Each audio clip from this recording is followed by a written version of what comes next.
نحمده ونصلي على رسوله الكريم اما بعد فاعوذ بالله من الشيطان الرجيم بسم الله الرحمن الرحيم رب اشرح لي صدري ويسر لي امري واحلل عقدة من لساني يفقهوا قولي۔ آج ہم انشاءاللہ علم کی فضیلت کے بارے میں پڑھیں گے۔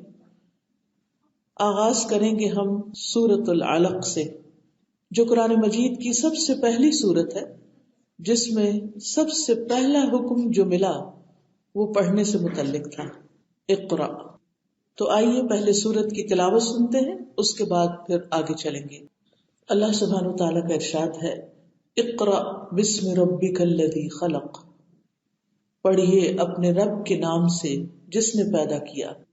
خلق الانسان من علق، اس نے انسان کو ایک جمے ہوئے خون سے پیدا کیا۔ اقرا، پڑھیے، وَرَبُّكَ الْأَكْرَمُ، اور آپ کا رب سب سے زیادہ کرم والا ہے۔ الَّذِي عَلَّمَ بِالْقَلَمِ، وہ جس نے قلم کے ساتھ سکھایا، تعلیم دی۔ عَلَّمَ الْإِنسَانَ مَا لَمْ يَعْلَمْ، اس نے انسان کو وہ سکھایا جو وہ نہیں جانتا تھا، اس کو معلوم ہی نہیں تھا۔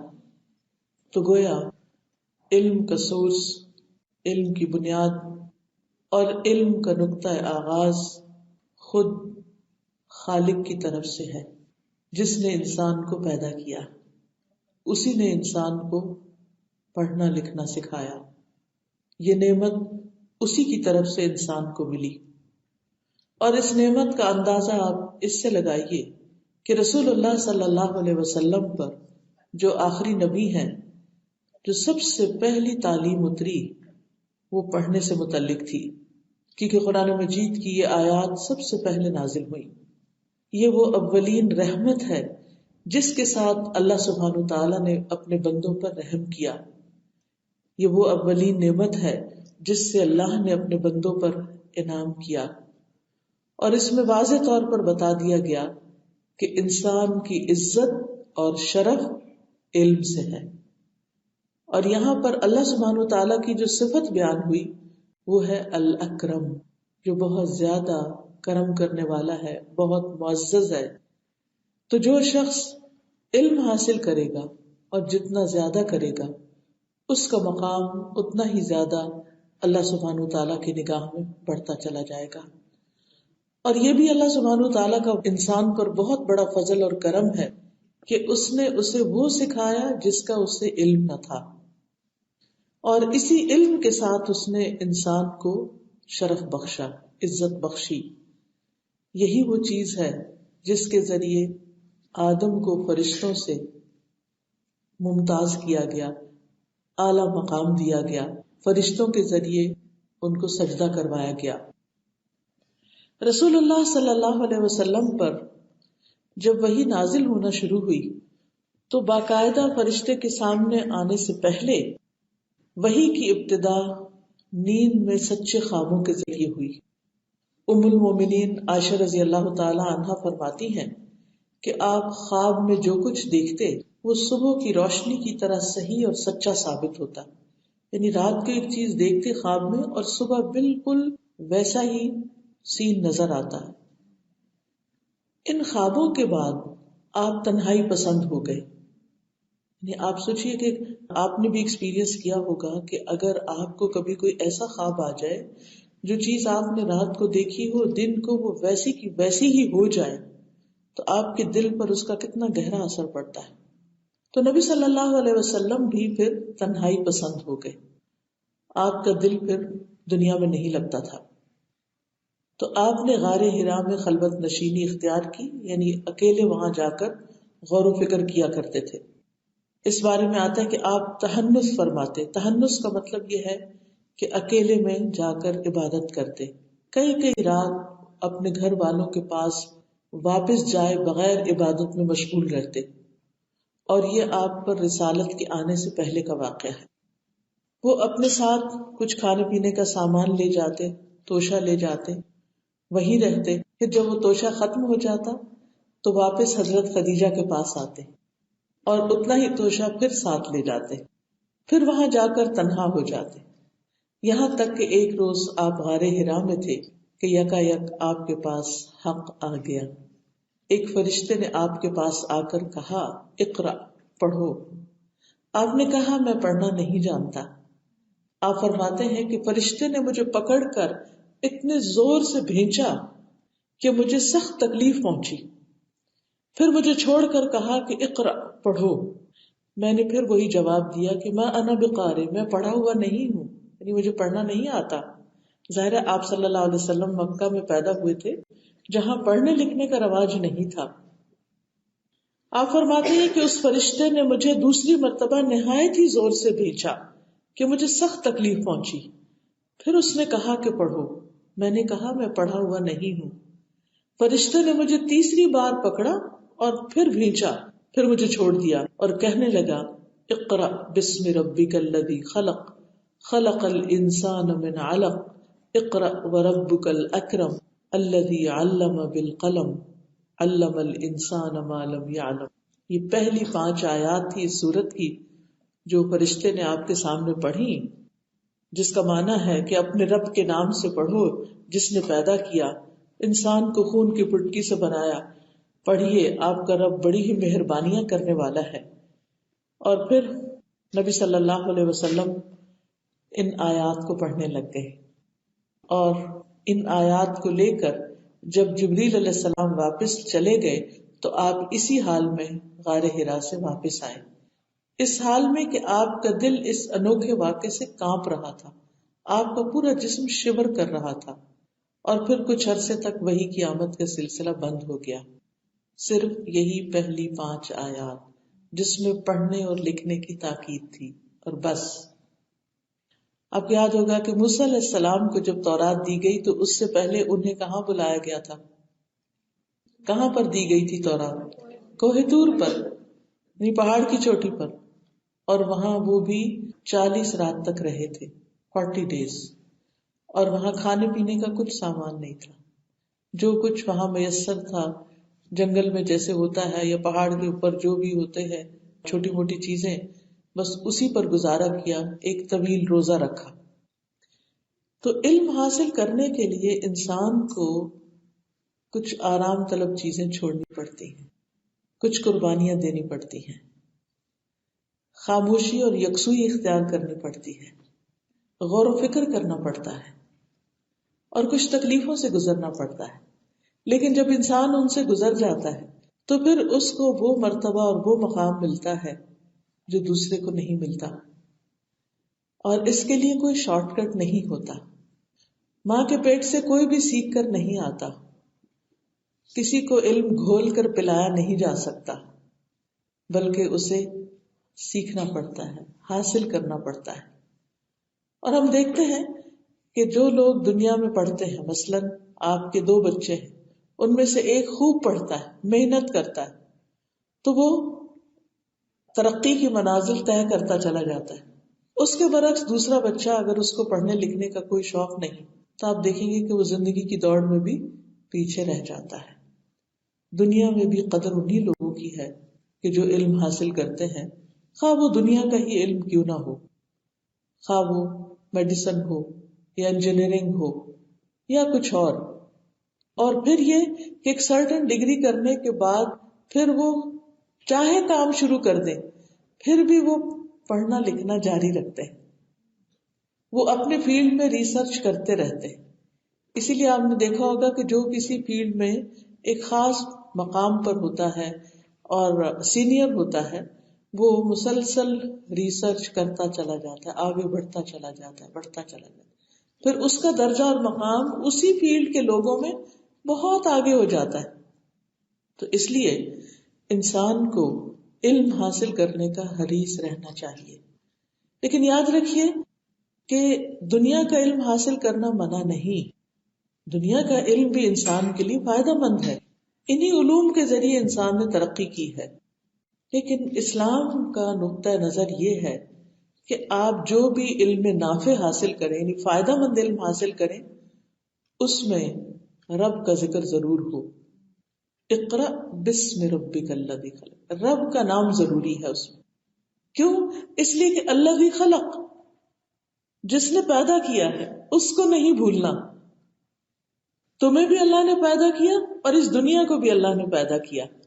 لہذا دنیا میں جو کچھ ہے، چاہے وہ درخت ہیں، جانور ہیں، حیوان ہیں، جڑی بوٹیاں ہیں، پھل ہیں، پھول ہیں، ستارے ہیں، سیارے، سب اسی کے بنائے ہوئے.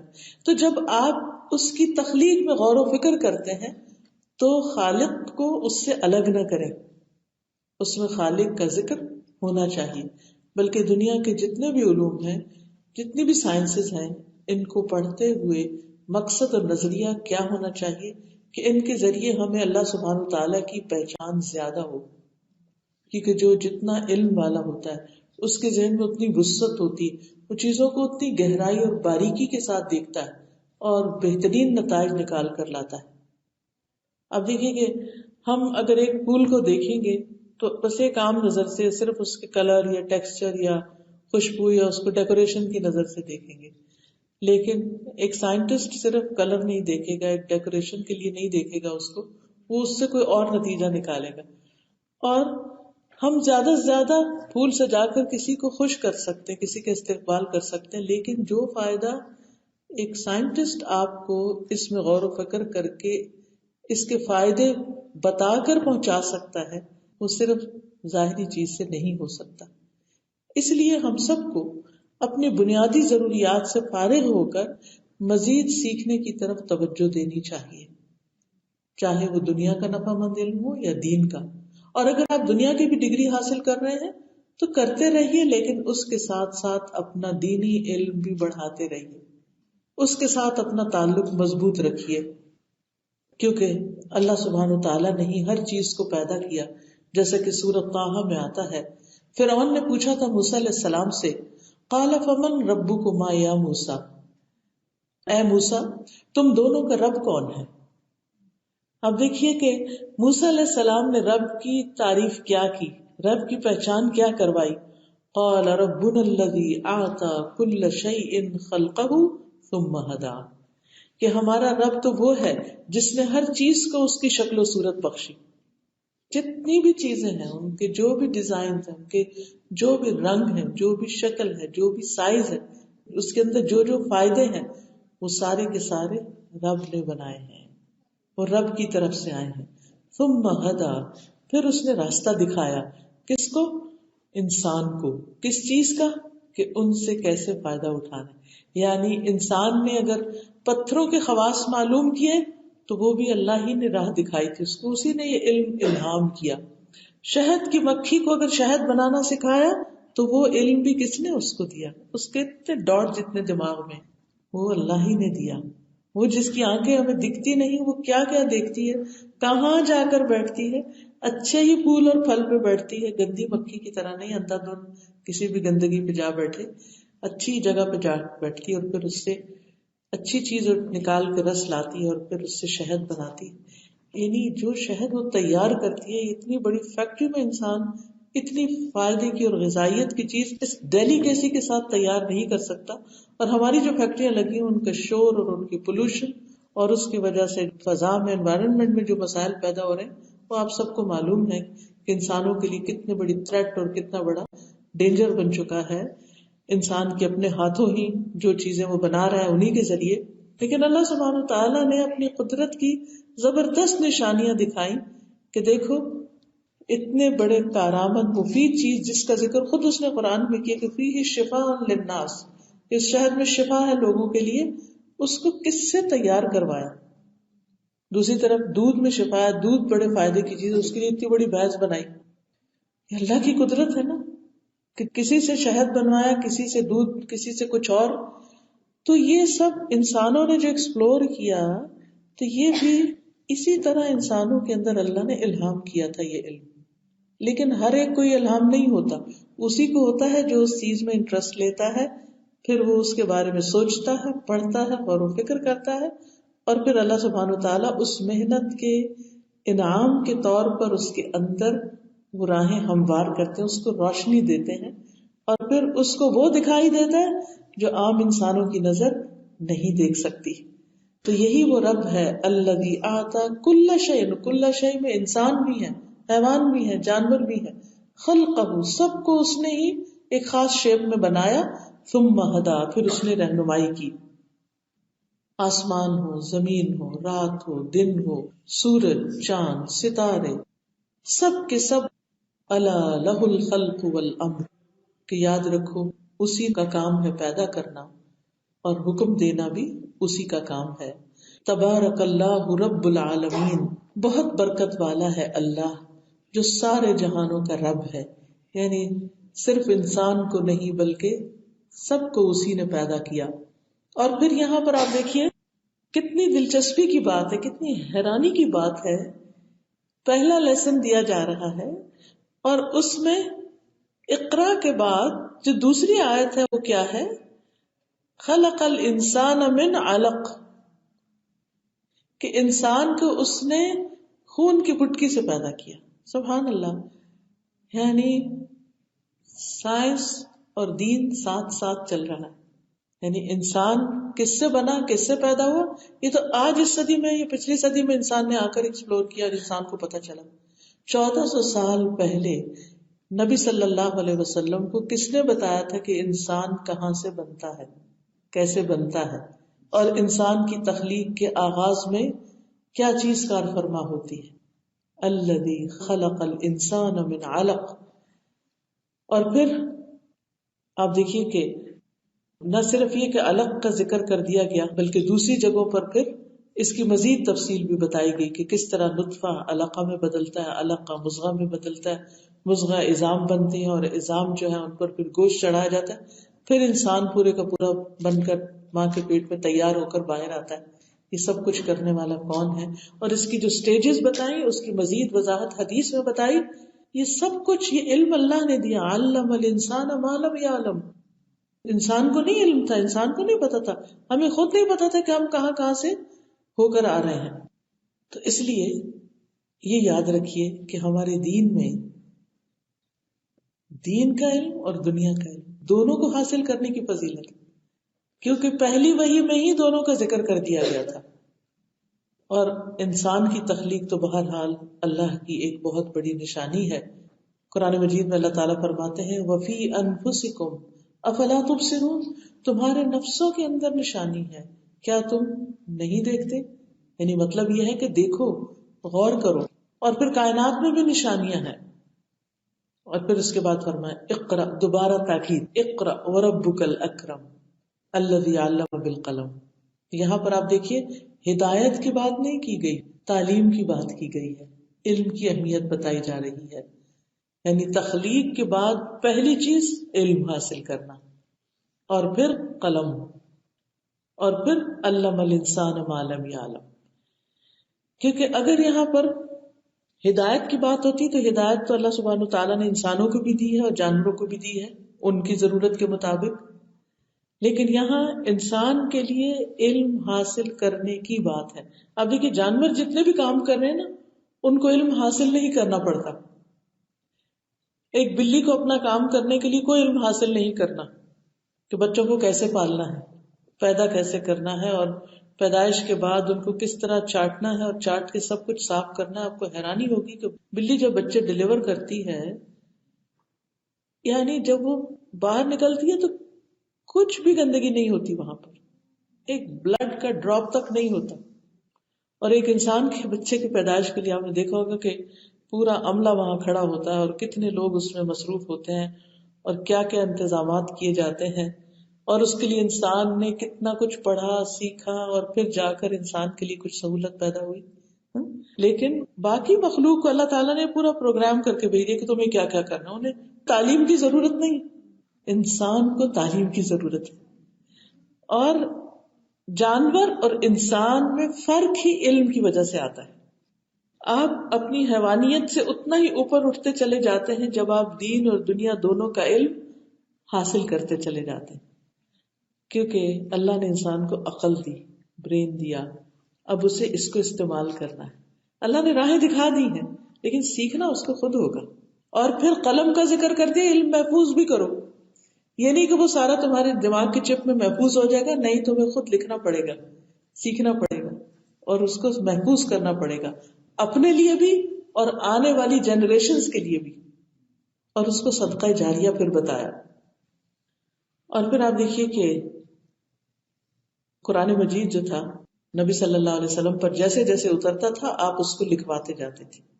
اس وقت بھی قرآن کو محفوظ کرنے کے لیے قلم کا استعمال کیا گیا. الذی علم بالقلم.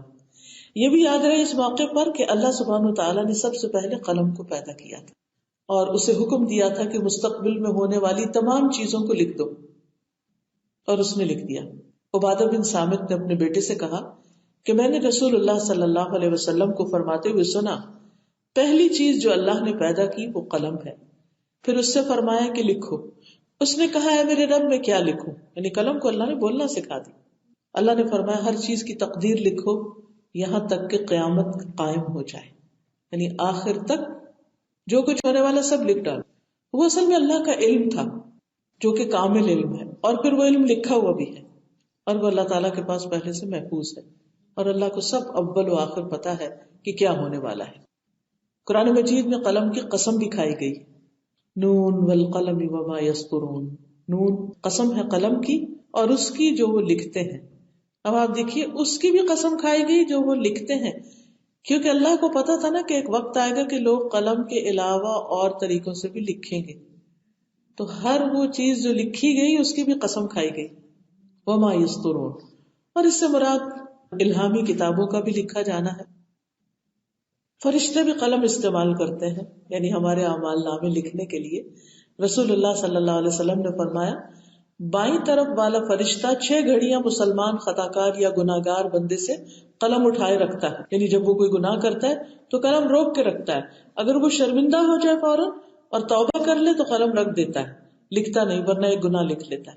تو اس حدیث میں واضح طور پر قلم کا لفظ آیا ہے کہ یہ فرشتے قلم استعمال کرتے ہیں. اب آپ دیکھیں قلم کی اقسام ہوتی ہیں، ہمیں یہ نہیں پتا کہ وہ قلم کس قسم کا ہے.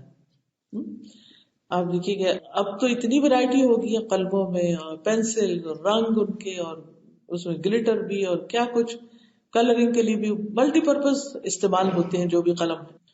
تو بہرحال نبی صلی اللہ علیہ وسلم نے قلم کے بارے میں فرمایا کہ قید العلم بالکتاب، کہ علم کو لکھ کر محفوظ کرو، یعنی قلم کے ساتھ اسے لکھ لو اور لکھ کر اسے اپنے لیے جمع رکھو. اور کتاب کا لفظی معنی بھی جمع کرنا ہوتا ہے، یعنی جمع کی ہوئی چیز. تو کتبہ کا مطلب ویسے تو ہوتا ہے نا ٹو رائٹ، لیکن کتبہ کا معنی لٹرل میننگ ہوتا ہے چیزوں کو اکٹھا کرنا، جمع کرنا. تو جب ہم لکھتے ہیں تو حروف کو اکٹھا کر دیتے ہیں، علم کو اکٹھا کر دیتے ہیں، معلومات کو ایک جگہ جمع کر دیتے ہیں. تو یہ اللہ سبحانہ تعالیٰ کا ہم سب پر بہت بڑا احسان ہے کہ اس نے انسان کو علم سکھایا. علم الانسان ما لم یعلم، وہ جو وہ جانتا نہیں تھا، اور اس کے لیے اسے کچھ وسائل عطا کیے.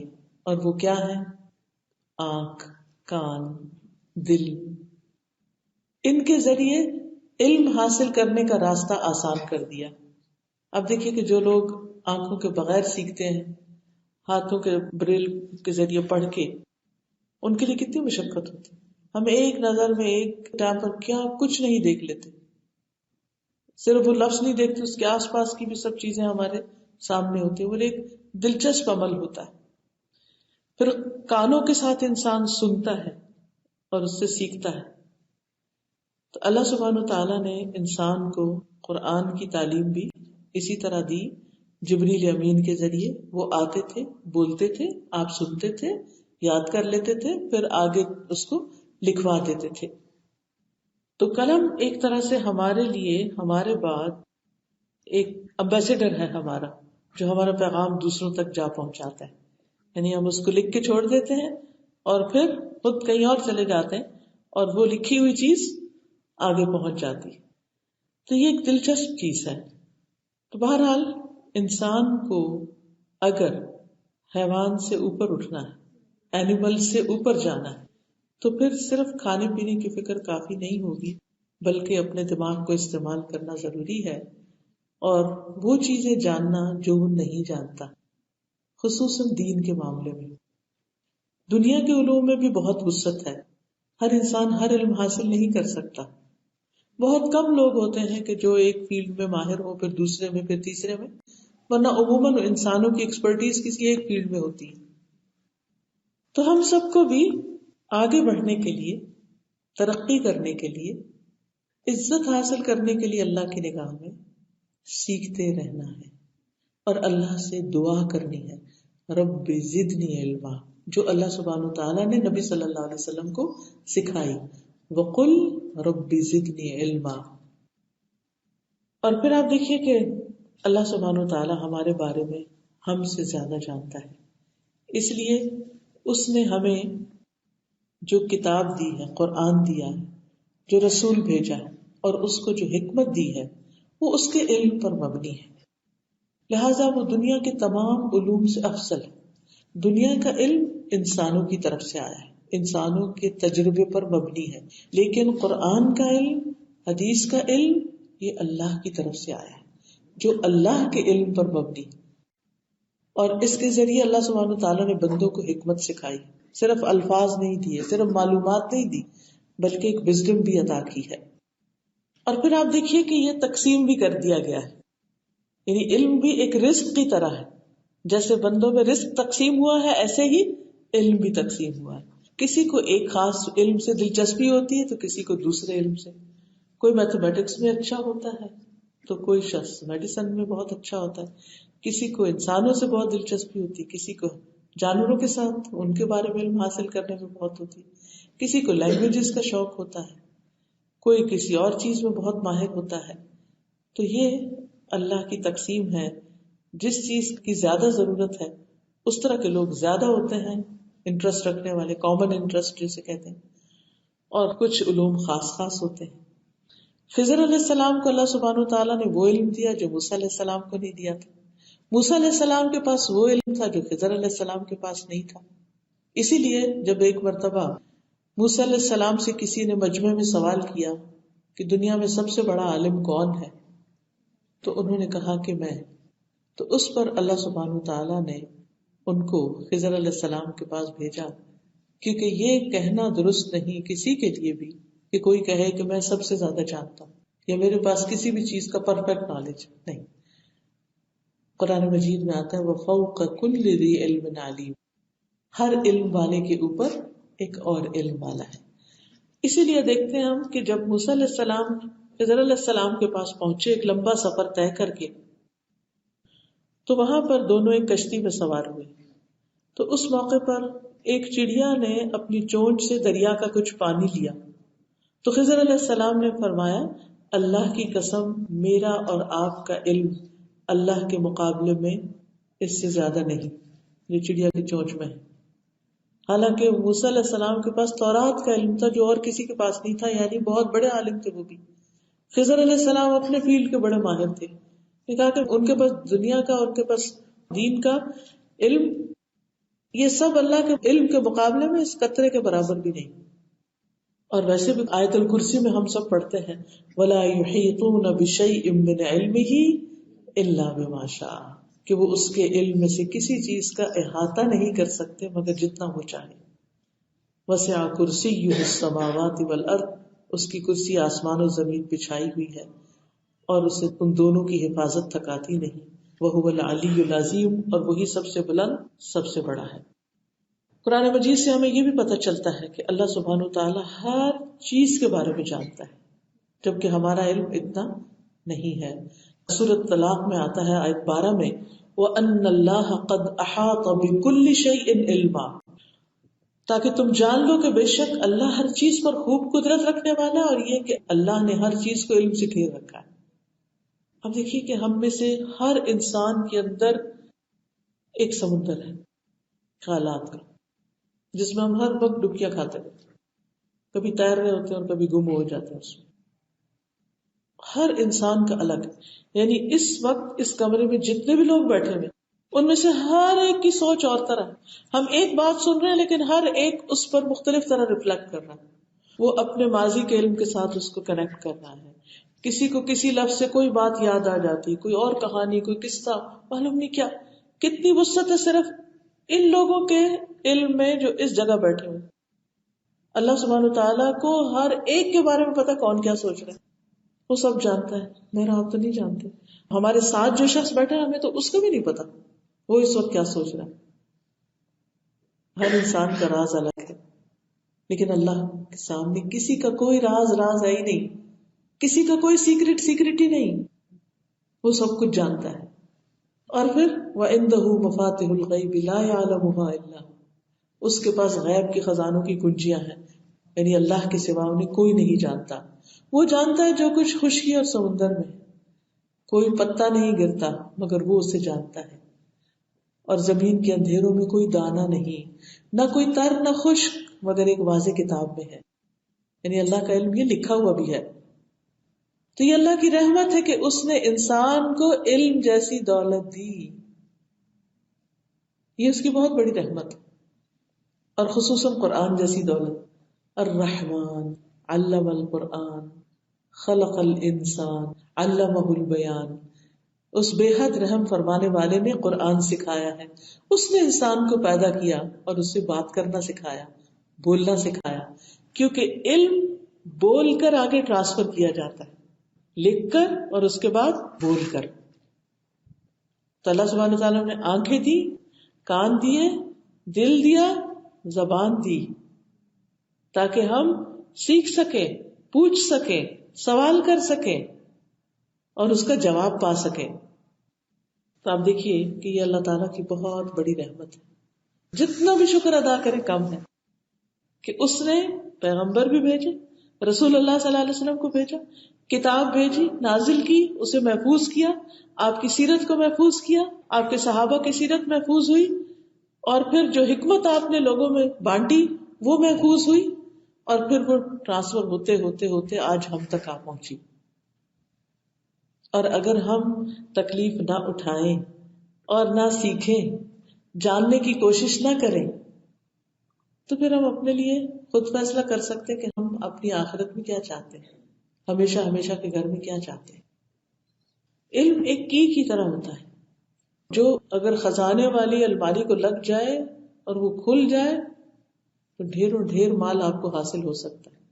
اور اگر وہ کنجی کھوئی ہوئی ہے تو چاہے آپ کے بالکل ساتھ آپ کی ہاتھ کی رینج میں ہیرے جواہرات پڑے، آپ کو کچھ نہیں ملے گا اس میں سے، کیونکہ آپ کے پاس وہ چابی نہیں. تو علم جو ہے یہ ہیرے جواہرات سے بھی زیادہ قیمتی ہے، لیکن ہمارا شوق اس کو پانے اور حاصل کرنے کے لیے بہت کم ہے. ہم طرح طرح کی مصروفیات کا بہانہ کر دیتے ہیں اور سیکھنے کے لیے وقت نہیں نکالتے. خصوصاً ہم خواتین تو یہ سمجھتے ہیں کہ بس شادی تک ہی سیکھنا ہوتا ہے، شادی ہو جائے تو پھر تو اپنا گھر ہوتا ہے، بچے ہوتے ہیں، کھانا پینا، بچے پالنا، اور بس. نہیں، ہمیں تو یہ سکھایا گیا کہ مرتے دم تک علم حاصل کرتے رہو، پنگوڑے سے لے کر لحد تک، یعنی آخری دموں تک بھی. اور اس کا آغاز آدم علیہ السلام کی تخلیق سے ہی ہو گیا تھا، جب آدم علیہ السلام کو پیدا کیا تھا. وَعَلَّمَ آدَمَ الْأَسْمَاءَ كُلَّهَا، اللہ تعالیٰ نے آدم علیہ السلام کو سارے کے سارے نام سکھا دیے تھے. اور پہلا لفظ جو اللہ تعالیٰ نے آدم علیہ السلام کو سکھایا جب ان میں روح پھونکی گئی، تو حدیث میں آتا ہے کہ جب آدم میں اللہ تعالیٰ نے روح پھونکی اور روح جب ان کے سر تک پہنچی تو انہوں نے چھینک ماری اور کہا الحمدللہ رب العالمین. تو اللہ تعالیٰ نے فرمایا یرحمک اللہ، اللہ تجھ پر رحم کرے. تو سب سے پہلا لفظ جو آدم علیہ السلام نے بولا الحمدللہ. اور ویسے بھی شکر گزار ہونا اللہ تعالیٰ کو بہت پسند ہے. قرآن مجید کا آغاز بھی کس سے ہو رہا ہے؟ کہاں سے ہوتا ہے قرآن مجید کا آغاز؟ الحمدللہ سے. الحمدللہ میزان کو بھر دیتا ہے. تو اس لیے جتنا انسان کے پاس علم ہوتا ہے اتنا ہی اس کے اندر روشنی آتی ہے. اس روشنی میں انسان اللہ کی نعمتوں کو دیکھنے لگ جاتا ہے، اور جب نعمتیں نظر آتی ہیں تو انسان خوش ہو جاتا ہے، اور پھر اس کے اندر الحمدللہ اللہ کا شکر پیدا ہو جاتا ہے اور اس کی زبان الحمدللہ کہتی رہتی ہے. تو بہرحال آدم علیہ السلام کو پھر اللہ سبحانہ تعالیٰ نے ہر چیز کے نام سکھائے اور پھر امتحان بھی لیا. شروع سے ہی امتحان. ہم پڑھنا تو چاہتے، امتحان نہیں دینا چاہتے، اپنے علم کو ٹیسٹ نہیں کرنا چاہتے، کسی کو سنانا نہیں چاہتے، لکھنا نہیں چاہتے.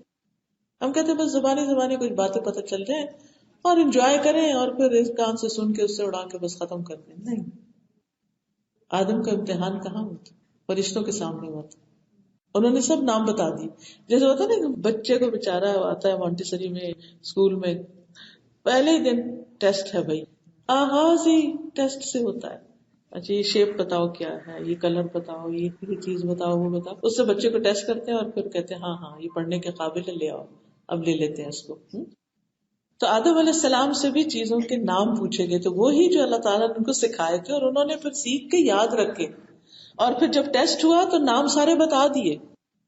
فَلَمَّا أَنبَأَهُم بِأَسْمَائِهِمْ، جب ان کو وہ سارے کے سارے نام بتا دیے، قَالَ أَلَمْ أَقُل لَّكُمْ إِنِّي أَعْلَمُ مَا لَا تَعْلَمُونَ.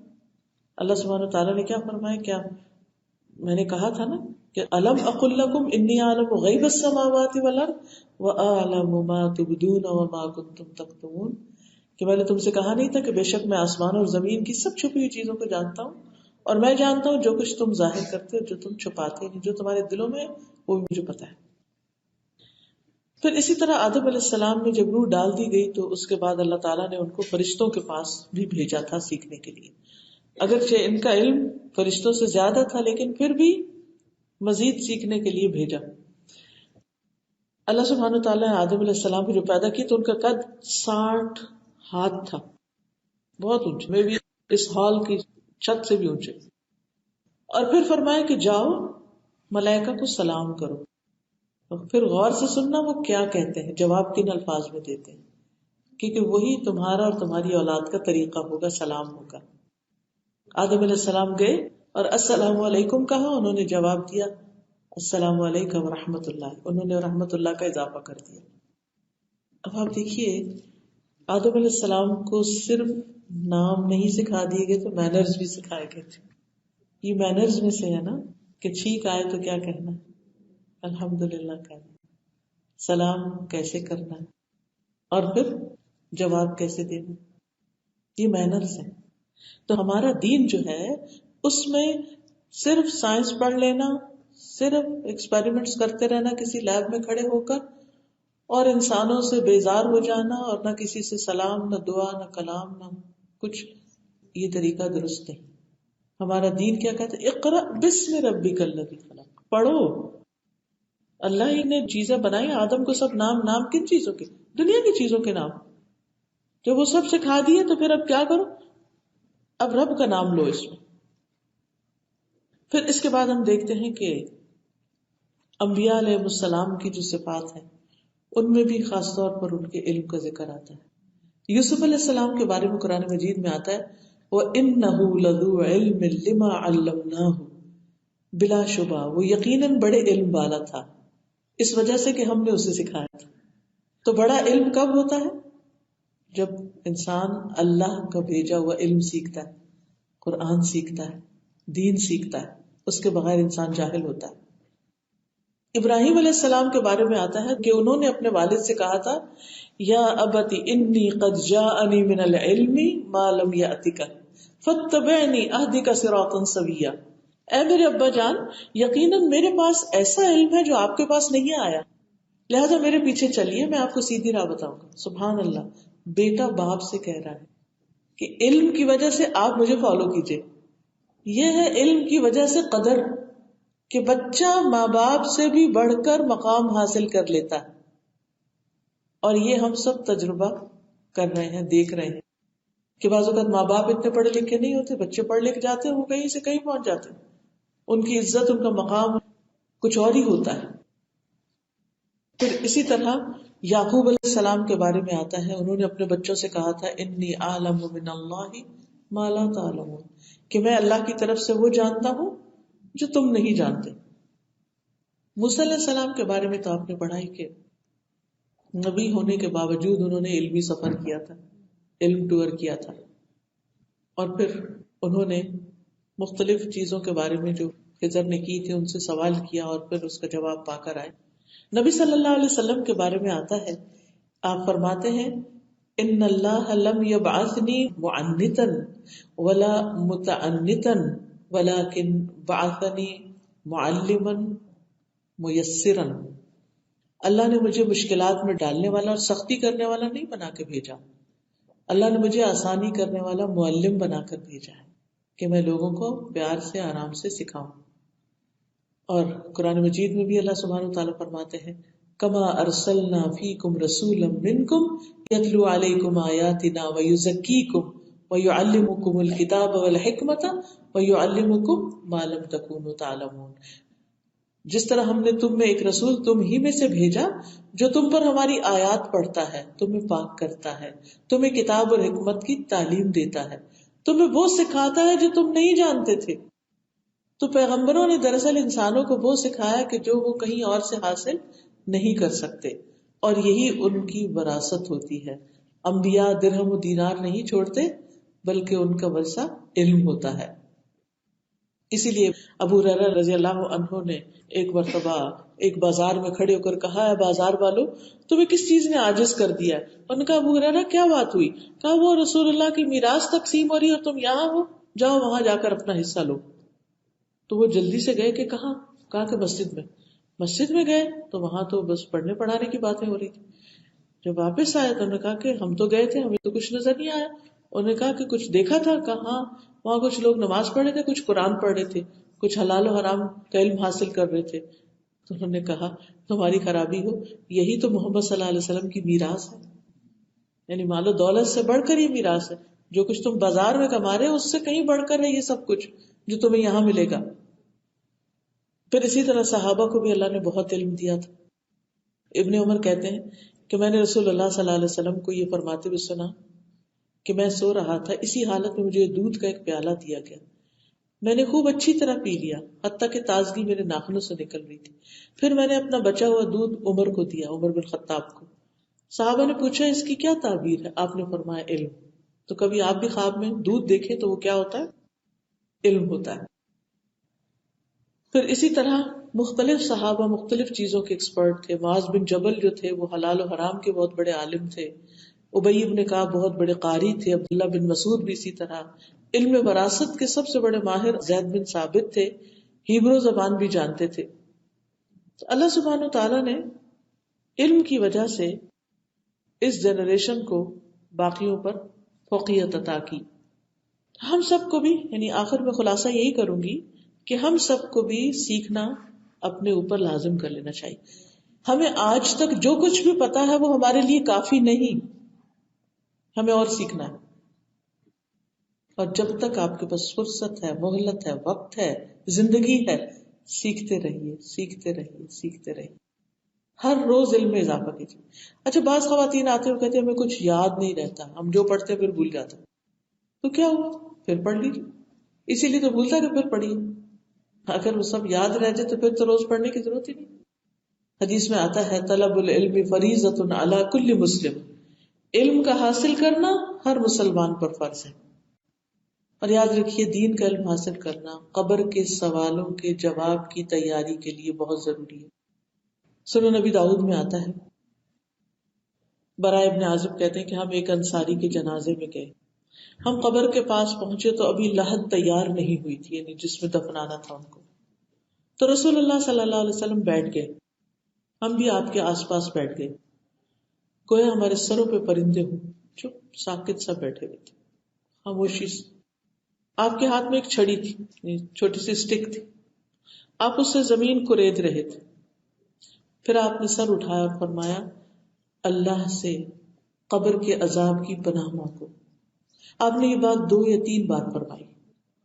جریر کہتے ہیں کہ اس میں مزید یہ اضافہ تھا کہ آپ نے فرمایا کہ جب لوگ واپس جاتے ہیں تو میت ان کے قدموں کی آہٹ سنتی ہے. جسے کوئی آپ کمرے میں سو رہے ہو نا تو بعض اوقات کوئی پاس سے گزر رہا ہو تو آپ نیند میں بھی ہوتے ہیں اور آپ کو قدموں کی آواز بھی آ رہی ہوتی. ایسے ہی آپ نے بتایا کہ جب انسان فوت ہوتا ہے تو دفنا کے ابھی لوگ قبرستان سے جا رہے ہوتے ہیں کہ ان کے جو پاؤں کی جو آواز ہوتی، چاپ ہوتی ہے، وہ مردے کو قبر کے اندر سنائی دے رہی ہوتی. زمین پہ وائبریشن بھی ہوتی ہے نا ایک طرح سے. اور جب زیادہ لوگ چل رہے ہیں تو آپ نے دیکھا ہوگا کہ وہ دھم دھم دھم کی آواز بھی ہوتی ہے. بہرحال پھر فرمایا کہ اس وقت اس سے پوچھا جا رہا ہوتا ہے، اس وقت اس کا سوال ہوتا ہے. یعنی ابھی لوگ ہٹے نہیں کہ آ گئے فرشتے سوال جواب کے لیے. اور کیا پوچھتے ہیں؟ اے فلاں تمہارا رب کون ہے؟ تمہارا دین کیا ہے، تمہارا نبی کون ہے؟ تو راوی کہتے ہیں کہ آپ نے فرمایا کہ اس کے پاس 2 فرشتے آتے ہیں جو پوچھتے ہیں تیرا رب کون ہے؟ وہ کہتا ہے میرا رب اللہ ہے. پھر وہ پوچھتے ہیں تیرا دین کیا؟ وہ کہتا ہے میرا دین اسلام ہے. پھر وہ پوچھتے ہیں یہ آدمی کون ہے جو تم میں مبعوث کیا گیا تھا، یعنی محمد صلی اللہ علیہ وسلم؟ وہ کہتا ہے وہ اللہ کے رسول ہے. پھر وہ کہتے ہیں تجھے کیسے پتا چلا؟ تمہیں کہاں سے پتا چلا کہ اللہ کے رسول؟ وہ کہتا ہے میں نے اللہ کی کتاب پڑھی، میں اس پر ایمان لایا، میں نے اس کی تصدیق کی جب مجھے پتا چلا. تو جس نے پڑھا ہی نہ ہو کچھ، اس کو پتا ہی نہ ہو، اس کو یہ تک نہ پتا ہو کہ قبر میں فرشتوں نے سوال کرنا، اس کا حال کیا ہوگا؟ کیا ہم نے اپنے سب بچوں کو، بہن بھائیوں، سب رشتے داروں کو بتا دیا کہ مرنے کے بعد ان کے ساتھ یہ ہونے والا ہے؟ کہ ابھی قبر سے لوگ ہٹیں گے نہیں کہ سوال جواب شروع ہو جائے گا. پھر اسی طرح آخرت کی تیاری کے لیے علم حاصل کرنا ضروری ہے. قرآن مجید میں اللہ تعالیٰ فرماتے ہیں وَاتَّقُوا اللَّهَ وَاعْلَمُوا أَنَّكُمْ مُلَاقُوهُ، اللہ سے ڈرو، اس کا تقوی اختیار کرو، جان لو کہ تم اس سے ملنے والے ہو. اس بات کا علم حاصل کرو وَاعْلَمُوا أَنَّكُمْ مُلَاقُوهُ، کہ تمہاری اللہ سے ملاقات ہوگی، تم اس کے سامنے جا کر کھڑے ہوگے. یہ بات ہر ایک کو پتا ہونی چاہیے. لیکن ہمارے ذہن میں بس ایسے ہی ہاں ہوگا، قیامت کے دن اٹھیں گے وہ، پھر اللہ تعالیٰ معاف کر دیں گے اور بس نکل جائیں گے کہیں. نہیں، اللہ کے سامنے جا کے کھڑے ہونا ہے. کسی انسان کے قدم وہاں سے ٹال ہی نہیں سکتے جب تک کہ وہ اس سے سوال نہ کیے جائیں کچھ. تو ہر ایک سے سوال ہوں گے. پھر اسی طرح جنت میں داخلے کے لیے بھی علم حاصل کرنا ضروری ہے. فرمایا من مات وہو یعلم انہ لا الہ الا اللہ دخل الجنہ، جو شخص اس حال میں فوت ہوا کہ وہ جانتا تھا کہ اللہ کے سوا کوئی الہ نہیں، وہ جنت میں داخل ہوگا. تو یاد رکھیے علم والے اور علم نہ رکھنے والے برابر نہیں ہوتے، دونوں کا انجام ایک نہیں ہوتا. قل هل يستوي الذين يعلمون والذين لا يعلمون. اور بہترین لوگ کون ہیں؟ خیرکم من تعلم القرآن وعلمہ. بعض اوقات ہم سیکھ تو لیتے ہیں پھر آگے نہیں سکھاتے، کسی کو دیتے نہیں، تو پھر وہ خیر کی کیٹیگری سے آؤٹ ہو جاتے ہیں. یہ ایسے ہی ہوتا ہے کہ جیسے آپ کسی ٹیم کے ممبر بنے اور پھر اس کے بعد آپ نے کھیلنا چھوڑ دیا، تو پھر کیا آپ کو وہ ٹیم کے اندر ہی رکھیں گے؟ نہیں، اگر آپ کھیلیں گے نہیں تو آپ باہر ہو جائیں گے، آپ کو آؤٹ کر دیا جائے گا. تو دنیا کی سب سے بہترین چیزیں، بہترین دولت کیا ہے؟ کہ انسان اللہ کی کتاب کو سیکھے اور سکھائے. حدیث میں آتا ہے، عقبہ بن عامر کہتے ہیں کہ نبی صلی اللہ علیہ وسلم ہمارے پاس آئے اور ہم اصحاب صفہ میں سے تھے. تو آپ نے فرمایا کیا تم میں سے کوئی چاہتے کہ ہر روز صبح بطحان اور عقیق جائے اور وہاں سے بغیر کسی گناہ اور قطع رحمی کے 2 بڑے بڑے کوہان والی اونٹنیاں لے آئے، بڑے ہم والی، خوب موٹی تازی. ہم نے عرض کیا اللہ کے رسول ہم سب کو پسند ہے. ایسے ہی جیسے کسی کو کہا جائے کیا تمہیں پسند ہے کہ صبح صبح تم جاؤ مارکیٹ اور 2 مرسیڈیز لے آؤ وہاں سے بغیر پیسے دیے؟ تو کون کہے گا کہ نہیں؟ تو آپ نے فرمایا کہ کیا تم میں سے کوئی صبح کے وقت مسجد کی طرف نہیں جاتا کہ وہ اللہ عز و جل کی کتاب کی 2 آیتیں خود سیکھے یا ان کی قرات کرے؟ یہ اس کے لیے، یعنی کسی کو پڑھ کے سنائے، یہ اس کے لیے 2 اونٹنیوں سے زیادہ بہتر ہے. اور جو 3 کرے وہ 3 سے بہتر، جو 4 سے بہتر. اب دیکھیے کہ ہم سب جن کے پاس علم ہے اپنے دن کا ایک حصہ کم از کم ایک آیت سکھانے کے لیے تو نکال ہی سکتے. اور اب تو ضروری بھی نہیں ہوتا کہ انسان کہیں جائے یا آئے، ہر ایک کے ہاتھ میں اسمارٹ فونز ہیں، وہ انہی کے ذریعے سیکھ اور سکھا سکتا ہے.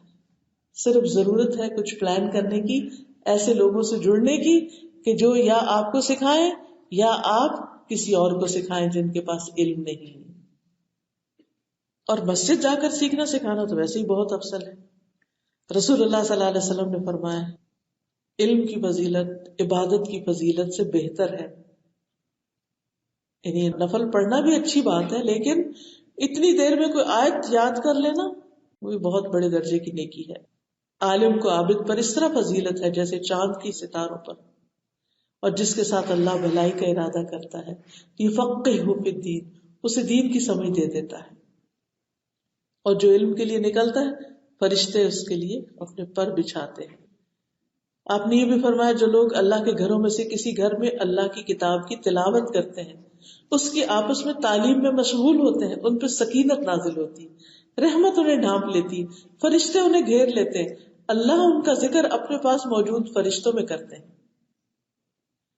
پھر علم والوں کے لیے سب دعائیں کرتے ہیں. یہ بات تو اتنی خوبصورت ہے کہ اس پر جتنا بھی رش کیا جائے کم ہے. آپ دیکھیے کہ ہم زیادہ زیادہ اپنے لیے کتنی دعائیں کرتے ہیں. تو سوچئے صبح سے لے کے اب تک آپ نے کتنی دعائیں کر لی اپنے لیے, رات تک کتنی کر لیں گے, کل صبح تک کتنی کر لیں گے. ایک لمٹ ہی ہوتی ہے.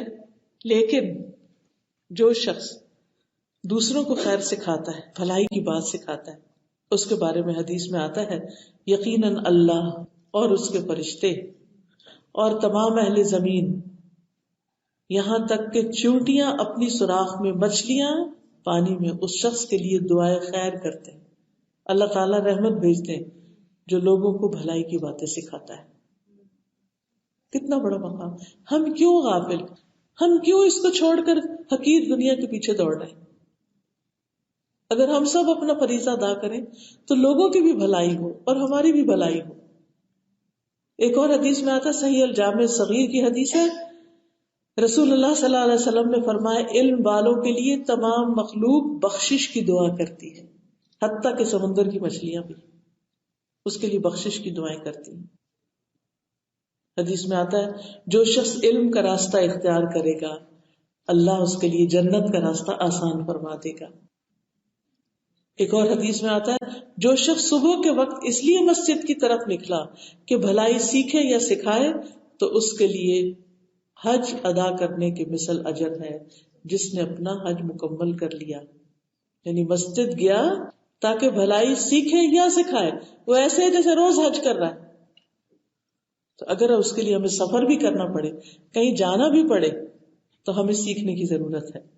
اور مرنے کے بعد تو اسی علم میں فائدہ دینا ہے, کیونکہ باقی عمل تو ختم ہو جاتے ہیں. لیکن جو علم آپ سیکھ جاتے ہیں, سکھا جاتے ہیں, وہ بعد میں بھی صدقہ جاریہ بنتا ہے. یا نیک اولاد جس کو آپ کچھ سکھاتے ہیں, تمیز, تعلیم, ادب, قرآن, سنت, اور وہ اس پہ عمل کرتے ہیں, تو وہ بھی آپ کے لیے صدقہ جاریہ بنتے ہیں, جو پھر آپ کے لیے دعائیں کرتے ہیں سوچ سمجھ کے. تو علم مرنے کے بعد صدقہ جاریہ بن جاتا ہے, جو قیامت کے دن درجات کی بلندی کا ذریعہ بنے گا. والذین اوتوا العلم درجات. اس کے برعکس جو جانتے نہیں ان کی مذمت کی گئی. قرآن مجید میں آتا ہے وَلَئِن سَأَلْتَهُمْ مَنْ خَلَقَ السَّمَاوَاتِ وَالْأَرْضَ لَيَقُولُنَّ اللَّهُ قُلِ الْحَمْدُ لِلَّهِ بَلْ أَكْثَرُهُمْ لَا يَعْلَمُونَ. اگر آپ ان سے پوچھیں کہ آسمان و زمین کو کس نے پیدا کیا تو ضرور کہیں گے اللہ نے. کہہ دو سب تعریف اللہ کے لیے, لیکن ان کے اکثر علم نہیں رکھتے کہ تعریف اللہ ہی کے لیے. تو آپ خود سوچئے کہ جن کو علم نہیں وہ الحمدللہ بھی نہیں کہتے, وہ چھوٹی چھوٹی باتوں پر پریشان ہو کر اللہ کو ناراض کر بیٹھتے ہیں, اللہ کا ذکر ہی نہیں کرتے. پھر علم کی سمجھ نہ ہونا منافقت کی علامت ہے. رسول اللہ صلی اللہ علیہ وسلم نے فرمایا 2 خصلتیں ایسی ہیں کہ جو منافق میں کبھی جمع نہیں ہو سکتی, اچھا اخلاق اور دین کی سمجھ. منافق بد اخلاق بھی ہوتا ہے اور دین کی سمجھ سے عاری ہوتا ہے. پھر جو علم نہیں رکھتے ان کے دلوں پہ اللہ مہر لگا دیتا ہے. کذالک یطبع اللہ علی قلوب الذین لا یعلمون. جب انسان علم نہیں رکھتا تو خود بھی گمراہ ہوتا ہے, اوروں کو بھی کرتا ہے. پھر اس وجہ سے آپس میں لڑائیاں جھگڑے بھی ہوتے, اختلاف بھی ہوتے. پھر قبر میں جواب نہیں آ پائیں گے, سوالوں میں مشکل ہوگی. تو فرشتہ کہے گا تم نے عقل سے کام لیا نہ انبیاء کی پیروی کی. پھر اس کے دونوں کانوں کے درمیان لوہے کے ہتھوڑے سے ضرب لگائی جائے گی کہ وہ چیخ اٹھے گا. تو اللہ سبحانہ وتعالیٰ سے دعا ہے کہ وہ ہم سب کو اس برے انجام سے بچائے اور ہمارے اندر علم حاصل کرنے کا شوق پیدا کر دے. وآخر دعوانا ان الحمد للہ رب العالمین. سبحان اللہ والحمد للہ ولا الہ الا اللہ واللہ اکبر ولا حول ولا قوة الا باللہ العلی العظیم. اللہم صل علی محمد وعلی آل محمد کما صلیت علی ابراہیم وعلی آل ابراہیم انک حمید مجید. اللہم بارک علی محمد وعلی آل محمد کما بارکت علی ابراہیم وعلی آل ابراہیم انک حمید مجید. رب زدنی علما رب زدنی علما رب زدنی علما. اللہم انی اسألک علما نافعا ورزقا طیبا وعملا متقبلا. اللہم انی اعوذ بک من علم لا ينفع ونفس لا تشبع وقلب لا يخشع ودعوة لا يستجاب لها رب اعوذ بك ان اسألك ما ليس لي به علم والا تغفر لي وترحمني اكن من الخاسرين اللهم فقهنا في الدين اللهم فقهنا في الدين اللهم فقهنا في الدين یا حی یا قیوم برحمتک استغیث. یا رب العالمین ہمیں ہماری نسلوں کو قیامت تک دین کے علم سے سرفراز کرنا اور اس کی محبت عطا کر دینا. یا اللہ پاک ہم نے جو کچھ پڑھا اور سمجھا ہے ہم اس پر عمل کرنے والا بنا، اور جو ہم نہیں جان سکے تو ہمیں سکھا. یا حی یا قیوم برحمتک استغیث لا الہ الا انت سبحانک انی کنت من الظالمین. اللہ ہمارے اس تمام حالات کی اصلاح فرما دے، ہمارے بچوں اور نسلوں کو ہدایت بنا. یا رب العالمین ہمیں تمام بیماریوں سے شفا عطا فرما. یا اللہ پاک تو ہمیں ہر طرح کے صغیرہ کبیرہ گناہوں سے بچا لے. اللہ ہماری ساری تکلیفیں، دکھ اور پریشانیاں دور فرما دے. یا رب العالمین تو ہم سب کو شرک سے بچا. یا رب العالمین تو ہم سب کو برے انجام سے بچا. ہمیں قبر کے سوالوں کے جواب قبر میں عطا کر دینا. ربنا تقبل منا. یا اللہ جتنی بہنیں آئی ہیں ان کا آنا قبول فرما. انہوں نے اس راستے میں جو تکلیف اٹھائی ہے اس پر ان کے لیے بہترین اجر لکھ دے. یا رب العالمین تو ہماری قبروں کو روشن کر دینا. یا ارحم الراحمین ہمیں جہنم کے عذاب سے بچانا. یا اللہ ہماری نسلوں کو ایمان پر قائم رکھنا. یا رب العالمین تو ہمیں دنیا اور آخرت کی بھلائیاں نصیب فرمانا، ہمیں بہترین اخلاق عطا فرمانا. ربنا تقبل منا انک انت السمیع العلیم وتب علینا انک انت التواب الرحیم. وصلی اللہ تعالی علی خیر خلقہ محمد وعلی آلہ واصحابہ واہل بیتہ اجمعین برحمتک یا ارحم الراحمین. الہی آمین. سبحانک اللہم وبحمدک اشہد ان لا الہ الا انت استغفرک واتوب الیک. السلام علیکم ورحمۃ اللہ وبرکاتہ.